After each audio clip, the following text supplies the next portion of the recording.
Now, let's bring on the big cheese, the doyen of the young ladies of Collectomania 4, and meet Elijah Wood of Lord of the Rings fame. I wondered, what was less stressful, meeting the fans or guarding the One Ring? No jokes from you, thanks. I think it's a lot less stressful. It's been quite nice. I've actually really enjoyed today, and we're doing this tomorrow as well. It's great. It's kind of an opportunity to connect with fans, and we don't really have that opportunity often. So it's kind of wonderful. I mean, it is a little overwhelming, and there are a lot of people, and it's difficult to see all of them and to make all of them happy, but it's been fun, and, you know, a lot of the people from the film are here, so it's been a good time. How far did Peter Jackson go in preparing you and the other actors for such an all-embracing mythology? It's pretty profound stuff. It is pretty profound. I mean, I think all of us used the books quite a lot. The books were certainly around and referenced constantly, and we spent about 2 months before we started filming getting prepared, and I think that was not only both physically getting prepared, but mentally and emotionally preparing ourselves for the journey at hand. And that was also understanding, you know, the all-encompassing themes, as well as our own personal, you know, journeys for our characters and the relationships, you know, that would unfold. And I think it was really in that time that we got a full grasp of the themes that were at play. And as we kind of moved along on the journey and we sort of learned more about our characters through that journey, I think those themes became more present and would sort of be expounded upon as we would reach moments where those themes were more relevant. But it was massively important. I mean, Peter wanted to be really true to the books, and it's those themes that make the books, you know, important and make the characters' journeys important, and I think endear you as a reader to those characters. So, when the Hobbit feet and ears have been removed at the end of an arduous shoot, is it possible to leave Frodo behind, or did Elijah inevitably take something of the part home? I mean, I think you put a certain amount of yourself into every character you do, be it a large percentage or a small percentage.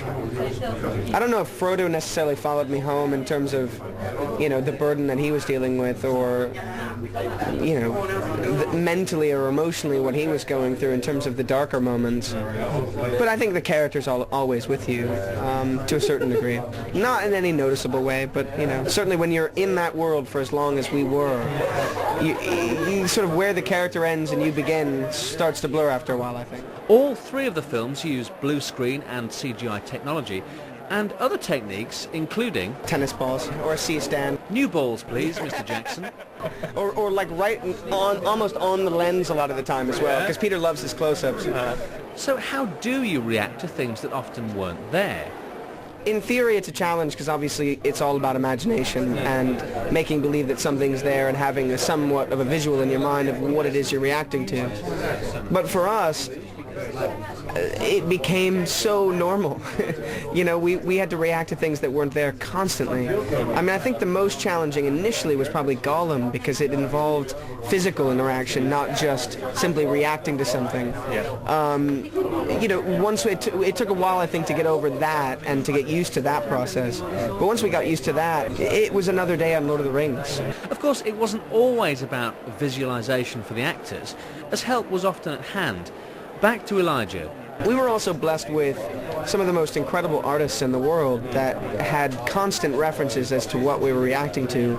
We knew what the Balrog looked like, so even though he wasn't physically there, we had seen drawings and sculptures, you know, or the cave troll, or the Nazgul. You know, we always had a great reference as to what was there. I remember one day, actually, we were meant to film a scene from the Grey Havens, and most of it was blue screen. They had a bit of a set and then blue screen.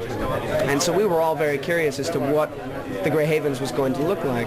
And Alan Lee walked onto set, who is one of our conceptual artists, who's also quite famous for his drawings in illustrations in the Lord of the Rings books, came up on set and had a drawing of the Grey Havens, and there it was, and we saw it, and this was a man associated with Tolkien for years and years and years, and it was brilliant. And we had that kind of thing a lot.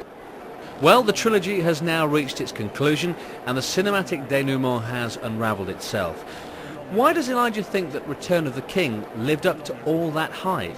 I mean, it's the most intense. It's where our characters sort of come to the end of their own individual journeys, mentally, physically. You know, there's loss, there's an intense amount of darkness, it's emotional.